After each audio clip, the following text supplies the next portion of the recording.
Yo, them boys got declined like a bad credit card. Let's go ahead and talk about it.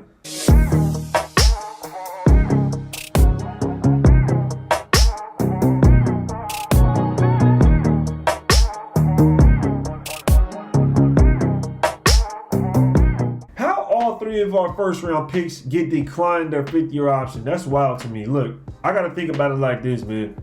That's sad that we had 3 first-round picks and none of them were going to get picked up. That's the first thing I got to say. That's disappointing. It just shows the last regime didn't really know what the hell they were doing, and they weren't picking up the right guys to build this team to get to where we want to be. And the fact that all 3 of them were declined the 5th-year option, man, that's pretty tough. Let's talk a little bit about each player and why they were declined their 5th-year option. Starting with Clelin Ferrell right off top, man. 4th overall pick. We already knew. We seen this coming, bro. I don't know why we made this pick.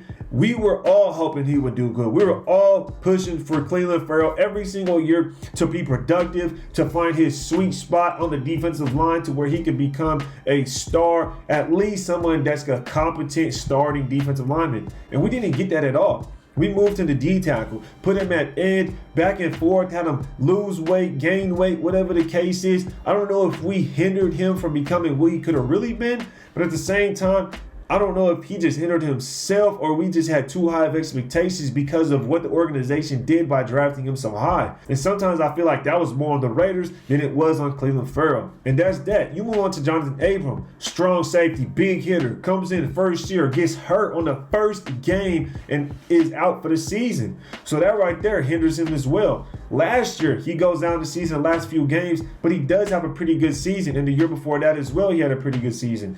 But for me, I think it's the coverage and why Raider fans kind of disassociate with Johnathan Abram in his playing styles because the way he be getting mossed. We seen against the Giants, that boy got mossed by Evan Ingram. He got mossed by the running back of the Chiefs. And it's like, bro, those are the division rivals. You got to make a play. You can't be letting the running backs moss you. But I'm a fan of Abram. I like his playing style, and I like the plays he does make. When he's going downhill and smacks those running backs and makes them second guess about what they're doing, that's my favorite part about Johnathan Abram. I don't really care about his coverage thing because not every single DB is going to be a guy that's going to be good in coverage. Like, let's be honest. Cam Chancellor really wasn't that good in coverage, bro. You have to put these guys in position to make plays. And him, I think he's the type of guy, if he has the right defensive coordinator, he'll be able to become a superstar. Easy, just like that. That's my opinion, though. I love Johnathan Abram, and I hope the best for him and Clelin Ferrell. Josh Jacobs, I had to save this one for last. I had to save this one for last because I know a lot of people hold this one close to their hearts,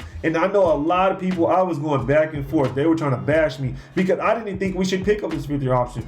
I don't want to pay a premium for a running back. What are you going to do, pick up his 5th-year option, and you're going to extend him, or you're just going to keep him for that 1 year? I don't know. Personally, I think running backs are easy to come by. People keep trying to tell me that I'm not a GM, and that's not true. Okay, well, why is Elijah Mitchell getting just as much yards as Josh Jacobs? Elijah Mitchell wasn't a first-round running back.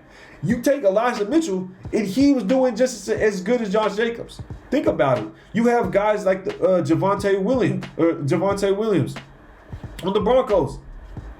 He's doing just as good as Josh Jacobs. These guys are not first-round running backs. Jonathan Taylor storms the league.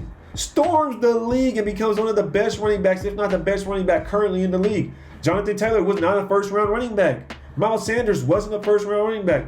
So for me, for having Josh Jacobs and to pay him a premium, I don't want to end up like the Cowboys, having a running back that declines every single year, ever since we drafted him, and then end up paying him a premium or a bigger contract for him to continue to decline and not be who we expect him to be because he's hobbled by injuries or something of the sorts. So with that being said, love Josh Jacobs, love Johnathan Abram and Clelin Ferrell. They're Raiders. You're Raider for life. You're drafted. Definitely appreciate what y'all done. Helped us get to where we are definitely want to go. It's time to go on to bigger and better things. We have a new team. We have a new regime. And if this is how they want to move, and based off what the new regime has done, you got to kind of trust the process and believe in what they're trying to sell you. Let me know what you guys think down in the comments. Hit the like, hit the subscribe button as well. Appreciate y'all being here. Ready to take.